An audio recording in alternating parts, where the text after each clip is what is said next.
মানে ওকে গিন্নি গো, একটু শান্ত হ, একটু কথাটা শোনো।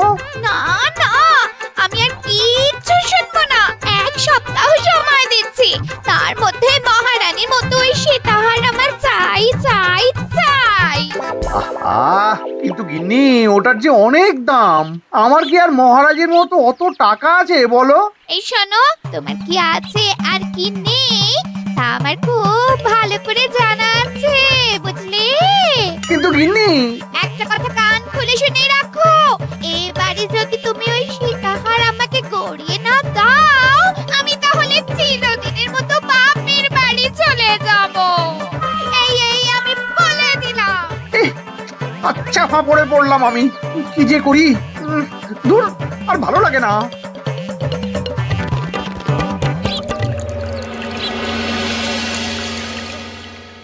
আজকে তোমাদের সকলের কাছে আমার একটা প্রশ্ন আছে। বলুন মহারাজ। আচ্ছা, ধরো তোমরা যদি এ রাজ্যের লোক না হতে, অন্য কোনো রাজ্যের হতে, তাহলে তোমাদের কাছে কৃষ্ণনগর কেমন মনে হতো? মহারাজ, এক কথায় বলতে গেলে সমৃদ্ধ শক্তিশালী রাজ্য। বেশ, তা হঠাৎ এমন প্রশ্ন মহারাজ? আসলে বেশ কিছুদিন ধরেই আমি একটা কথা ভাবছিলাম। ঈশ্বরের দয়ায় আমাদের সবই আছে, তবু রাজ্যকে আরো শক্তিশালী ও অন্যান্য রাজ্যের সাথে সুসম্পর্ক বজায় রাখা একটা রাজধর্মে পড়ে। ঠিক বলেছে। ঠিক বলেছেন। বলি, তুমি কি এসব কথা কখনো ভাবো মন্ত্রী? হ্যাঁ মানে আগে রোজ না, কিন্তু কখনো সখনো বোধহয় ভেবেছিলাম। কবে শুনি? ওই তো কিছুদিন আগে, ওই সেদিন। এটা ঠিক কোন সেদিনের কথা বলছেন মন্ত্রী মশাই? যেদিন আকাশে ওই দুটো সূর্য উঠেছিল? তোমাকে সবকিছুতে ফোড়ন কাটতেই হবে না গোপাল? হ্যাঁ, কি আর করি বলুন, আপনার কষ্ট যে আর সহ্য হয় না। যাই হোক, মুদ্রা কথা হলো, এসব কথা মাথায় রেখে এখন আমাদের কিছু করা উচিত। কিন্তু কি করা উচিত সেটা আমি ঠিক বুঝতে পারছি না। এই একটা করে রসগোল্লা খাওয়ালে কেমন হয়? এই, তুমি থামবে? মহারাজ, আমার কাছে একটা উপায় আছে। 10 দিনের একটা মিলন মেলার আয়োজন করলে কেমন হয়? খুব বাজে হবে। একটা মেলা কত ঝামেলার কাজ সেটা বোঝো? একেই কত খরচ, তার উপর আবার অনেক লোক। মোটেই না, এটা তো দারুণ বুদ্ধি দিয়েছো গোপাল। এমন কিছুই তো চাইছিলাম। দূর, আর সবকিছুই আমার বিপক্ষে মনে হয়। দিনটাই খারাপ, আমি বরং চুপই থাকি। তাহলে সবাই শোনো, 1 সপ্তাহ পর কৃষ্ণনগর এক বিরাট বড় মিলন মেলার আয়োজন করছে, আর তার জন্য লোকজনকে নিমন্ত্রণ করার কাজ দেখবে গোপাল। যথাজ্ঞা মহারাজ। আর মন্ত্রী, ভালো করে শুনে রাখো, মেলা প্রাঙ্গণ সাজানো, ঠিকঠাক নিরাপত্তা, এসব তোমার দায়িত্ব। আচ্ছা, কিন্তু বলছিলাম যে সবকিছু ভালো করে করতে গেলে খরচও তো। ওসব নিয়ে তোমাকে চিন্তা করতে হবে না। যত খরচই হোক আমাকে বলো, আমি দেব। আরে বাস, তো দারুণ ব্যাপার। এই ফাঁকে যদি কিছু আমারও লাভ হয়ে যায়, তাহলে গিন্নির গলার হারটার কিছু একটা করতে পারবো। বেশ, তাহলে প্রত্যেকে নিজেদের কাজ শুরু করে দাও।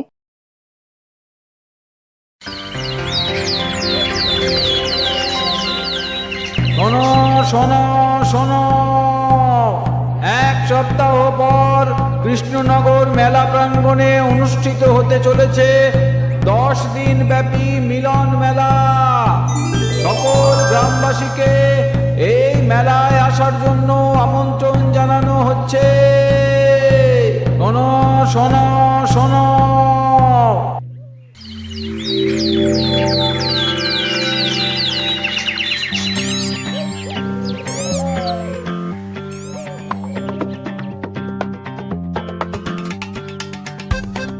বাহ বাহ বাহ, ঠিক যেমনটা চেয়েছিলাম তেমনটাই হয়েছে। আর এসব কিছুর জন্য আমি গোপালকে ধন্যবাদ জানাতে চাই। কি যে বলেন মহারাজ, এই কৃষ্ণনগর তো আমার নিজেরই পরিবার। সেসব আমরা খুব ভালো করেই জানি গোপাল। আদিক্ষেতা একেবারে উতলে পড়ছে। এসব দেখে গা জ্বলে যায়। তোমার এই এত ভালো বুদ্ধি দেওয়ার জন্য আমি তোমাকে 50টি স্বর্ণমোহর উপহার দিতে চাই। এটা কি হলো? এরকম হলে কিন্তু আমি খেলবো না। কেন মন্ত্রী, তোমার আবার কি হলো? আমিও তো মেলার আয়োজন করেছি, তাহলে গোপাল একা কেন উপহার পাবে? সে তো মেলার জন্য অনেকেই কাজ করেছে, কিন্তু আসল বুদ্ধিটা তো দিয়েছে গোপালই। মন্ত্রী মশাইয়ের বোধহয় খুব হিংসা হচ্ছে। ঠিক আছে মহারাজ, আপনি বরং এই উপহার সকলের সাথে ভাগ করে দিন। না গো, কোনো ভাগ চাই না। তোমার উপহার তুমিই রাখো। যত সব।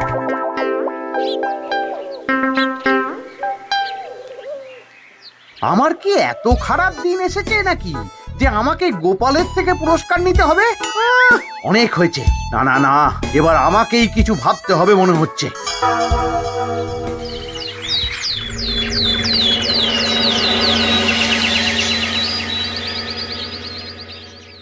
আমার আমার সব শেষ হয়ে গেল গো, সব শেষ হয়ে গেল।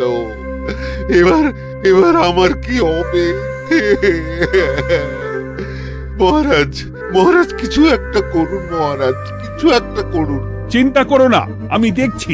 যারা দোষী তারা শাস্তি পাবেই। কি শুরু হলো বলো তো হঠাৎ করে? এত বড় বড় চুরি ডাকাতি হয়ে গেল, অথচ কেউ কোনো টেরই পেল না। হ্যাঁ মহারাজ, আসলে রাতের বেলা যখন সবাই ঘুমিয়ে থাকে তখন এই চুরি ডাকাতিগুলো হয়, তাই কেউ কোনো শব্দ পায় না। ভালো করে অনুসন্ধান করো, যে বা যারা এই কাজ করছে তাদের যত তাড়াতাড়ি সম্ভব ধরে ফেলতে হবে, নইলে তো আমাদের প্রজাদের অনেক ক্ষতি হয়ে যাচ্ছে। হ্যাঁ মহারাজ, আপনি কোনো চিন্তা করবেন না। কোথায় আনন্দ করে সব প্রজারা মেলা ঘুরবে তা নয়, আবার এই উটকো ঝামেলা। একটা কথা বলছি, কিছু মনে করবেন না। আসলে এই ঝামেলার কারণ হলো গোপাল। আমি ঠিক জানতাম কোনো না কোনো ভাবে আপনি আমাকে দোষ দেবেন। সত্যি তো, এসবের সাথে গোপালের কি সম্পর্ক? ওরই তো সম্পর্ক আছে মহারাজ। মেলা শুরু হলো আর তার সাথে চুরি ডাকাতিও। আর যদি গোপাল মেলার বুদ্ধিটা না দিত তাহলে রাজ্যে এত চুরি ডাকাতিও বাড়তো না। মানছি মন্ত্রী মশাই, মেলার বুদ্ধিটা আমার, কিন্তু মেলার নিরাপত্তা রক্ষা তো আপনার দায়িত্ব ছিল। যদি মেলা থেকেই এই ঝামেলা শুরু হয় তাহলে তো আপনার কাজেও ফাঁক আছে। মুখ সামলে কথা বলো গোপাল। আহ, তোমরা একটু থামবে? এখন নিজেদের মধ্যে ঝামেলা করার সময় নয়। সবাইকে একসাথে কাজ করে আসল চোর ডাকাতদের ধরতে হবে, তারপর বোঝা যাবে কার দোষ ছিল আর কার নয়। আগে মহারাজ।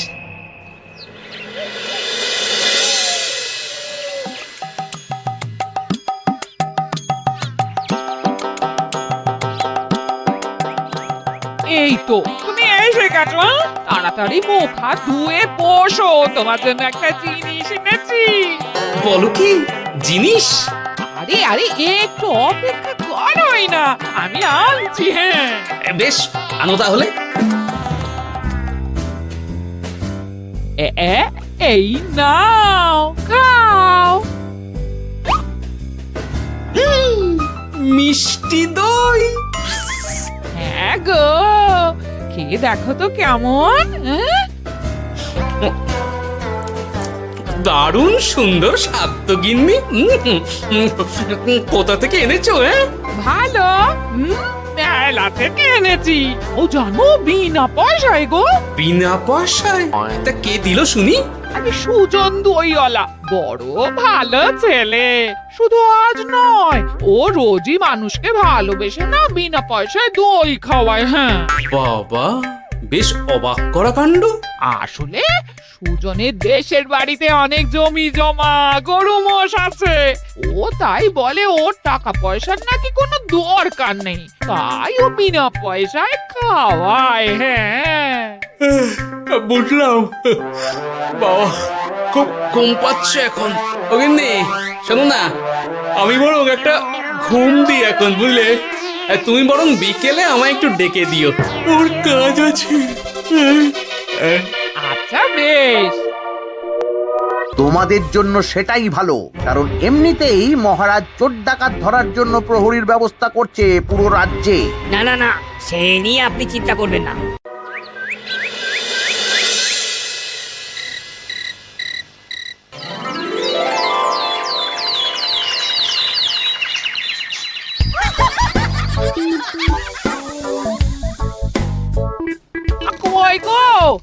আর কতক্ষণ ঘুম হবে? সকাল তো হয়ে গেল। সে কি গিন্নি, সকাল? তোমাকে যে আমি কতবার বললাম আমাকে বিকেলে ডেকে দেবে। তা বলি কবেকার বিকেল? গতকালে না আজকে? তোমার বুদ্ধিতে কি বলে গিন্নি? আমার বুদ্ধি নিয়ে কথা বলো, আগে নিজের ঘুমকে দেখো। গতকাল বিকেল থেকে ডেকে ডেকে গলা ব্যথা হয়ে গেল, কিন্তু ওনার ঘুম আর ভাঙে না। হতেই পারে না। পারে না? ওদিকে কাণ্ড দেখো, রাতের খাবার পর্যন্ত পড়ে আছে। আজব কাণ্ড। যাই হোক, অনেক দেরি হয়ে গেছে বুঝলে, আমাকে এক্ষুনি রাজসভার জন্য বেরোতে হবে।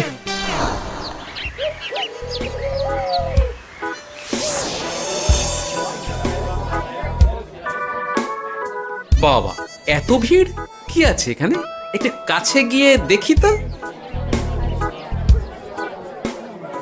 সত্যি সত্যি ভাই সুজন, তোমার হাতে জাদু আছে।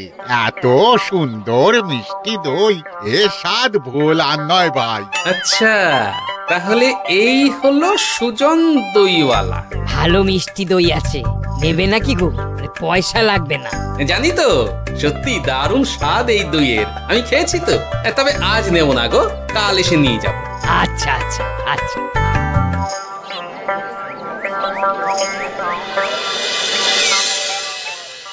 আর কোনো নতুন খবর পেলে ওই ডাকাতদের ব্যাপারে? না মহারাজ, এখনো ঠিক ধরতে পারিনি। ওরা বোধহয় বুঝতে পেরে গেছে যে আমরা খোঁজ করছি। মহারাজ, আমার মাথায় একটা নতুন বুদ্ধি এলো। রাতের বেলা করে সব বাড়িতে পাহারা দেওয়া শুরু করলে কেমন হয়? সব চুরি তো রাতেই হচ্ছে। আরে, এ তো দারুণ বুদ্ধি। কিন্তু মহারাজ, আমাদের রাজ্যের প্রহরীরা রাতের বেলা কি করে পাহারা দেবে? কেন কেন, কি সমস্যা? অনেক সমস্যা আছে। তাদের শরীর খারাপ হতে পারে, তার চেয়েও বড়, রাত জেগে থাকলে দিনে তারা সকলে ঘুমোবে, তখন পুরোটাই বেকার হবে। কিচ্ছু বেকার হবে না মন্ত্রী মশাই, আমাদের প্রচুর সেনা আছে, তাদের সকলকে দায়িত্ব ভাগ করে দিলেই হয়ে যাবে। তুমি বেশি বোঝো। গোপাল তো কিছু ভুল বলেনি মন্ত্রী, আমরা পাহারা বাড়াবো। আমি আজই সব সেনাদের সাথে কথা বলছি। সেনাপতি, তুমিও এ ব্যাপারটা একটু দেখো। যথাজ্ঞা মহারাজ।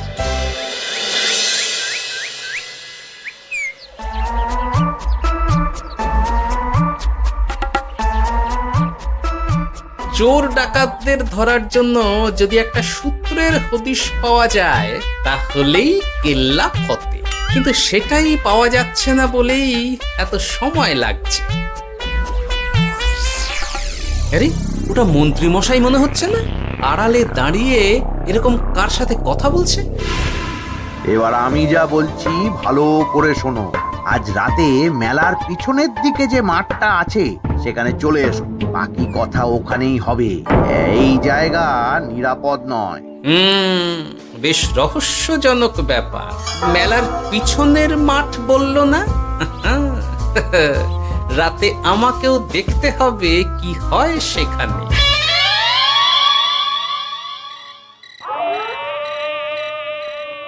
উফ, কি মশা রে বাবা!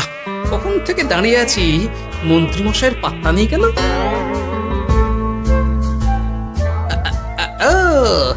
ওই তো চলে এসেছে। এই যে আমার সোনার হাটটা কই? হ্যাঁ, ওই বই করে বলেছিলাম আমার ওটা চাই।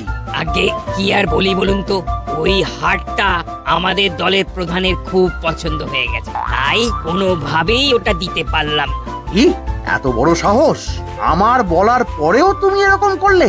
বড় ভুল হয়ে গেছে মন্ত্রী মশাই, এবারের মতন ক্ষমা করে দিন, আর হবে না, এই কথা দিচ্ছি। তোমাদের জন্য সেটাই ভালো, কারণ এমনিতেই মহারাজ চোর ডাকাত ধরার জন্য প্রহরীর ব্যবস্থা করছে পুরো রাজ্যে। না না না, সে নিয়ে আপনি চিন্তা করবেন না। আমাদের ধরা পড়ার কোনো সুযোগই নেই, কারণ যে পরিমাণ ওষুধ আমি আমার দইতে মিশিয়ে দিই সেটা একবার যে খাবে মরার মতন ঘুমোবে। বাহ বাহ বাহ, সে তো খুব ভালো। করো করো। তার কোনো নতুন খবর পেলে? মেলা তো শেষের দিকে। হ্যাঁ, পেয়েছি। পাশের গ্রামে বলরাম নামে এক বড় মহাজন আছে।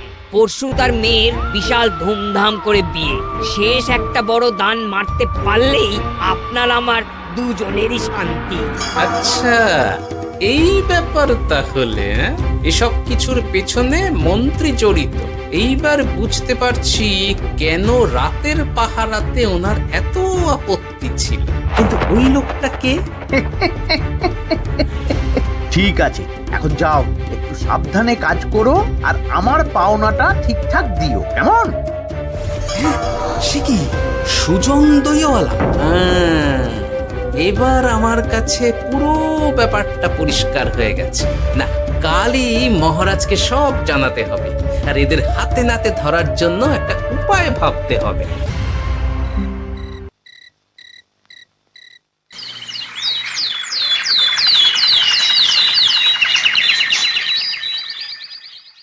আরে এসো এসো, তোমার জন্যই তো অপেক্ষা করছিলাম। কি এমন জরুরি কথা আছে যে একান্তে দেখা করতে চাইলে? কোন মুখে বলি মহারাজ, সর্ষের মধ্যেই যখন ভূত তখন আর কি।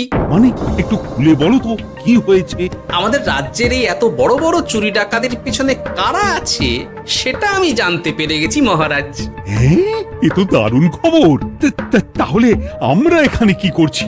এখনই তাদেরকে গিয়ে বন্দি করি? না মহারাজ, আমাদের হাতে কোনো প্রমাণ নেই, তাই ওইভাবে বন্দি করতে পারবেন না। কেন বলো তো, কারা আছে পেছনে? সেটা আপনি নিজের চোখেই দেখে নেবেন পরে। তবে এটা জানিয়ে রাখি, আমাদের মন্ত্রী মশাইও যুক্ত আছেন। কি? আমাদের মন্ত্রী? এত বড় বিশ্বাসঘাতকতা! আমি এখনই নিজের হাতে ওকে বন্দি করতে চাই। না না না না মহারাজ, সেটা করলে বাকি ডাকাতদের ধরতেই পারবেন না। তাহলে উপায়? আমি জানতে পেরেছি এই ডাকাতদের পরের নিশানা হলো পাশের গ্রামের বলরাম মহাজনের বাড়ি। বলরাম মহাজন? কাল তোর মেয়ের বিয়ে, আমাদেরও তো নিমন্ত্রণ আছে সেখানে। তাহলে তো আরোই সোনায় সোহাগা। শুনুন মহারাজ, আমার মাথায় দারুণ এক বুদ্ধি এসেছে। সে কি? হ্যাঁ, আপনি কোনো চিন্তা করবেন না, আমি শুধু যা বলছি সেটা করুন, বাকিটা আমি সামলে নেব। তবে দেখবেন যেন মন্ত্রী মশাই এসবের কিচ্ছুটি টের না পায়। বেশ বেশ বেশ।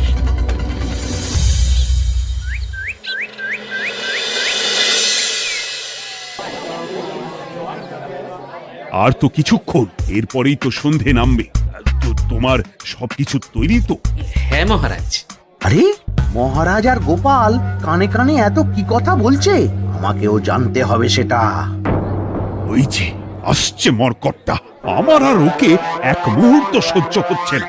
মনে হচ্ছে গুদুম গুদুম করে ওর মাথায় গাঁটটা মারি। শান্ত হন মহারাজ, দয়া করে শান্ত হন আর একটুখানি, তারপর আপনি মন্ত্রী মশাইয়ের সাথে যা ইচ্ছে করবেন। ওর আমি বরং অন্যদিকে যাই, মুখ দেখলেই আমার মাথাটা গরম হয়ে যাচ্ছে। সেই ভালো। কি হলো ব্যাপারটা? যাই হোক, আর তো কিছুক্ষণ, তারপর আমার বিশাল লাভ হবে। বরং ততক্ষণ আমি পেট পুজো করি।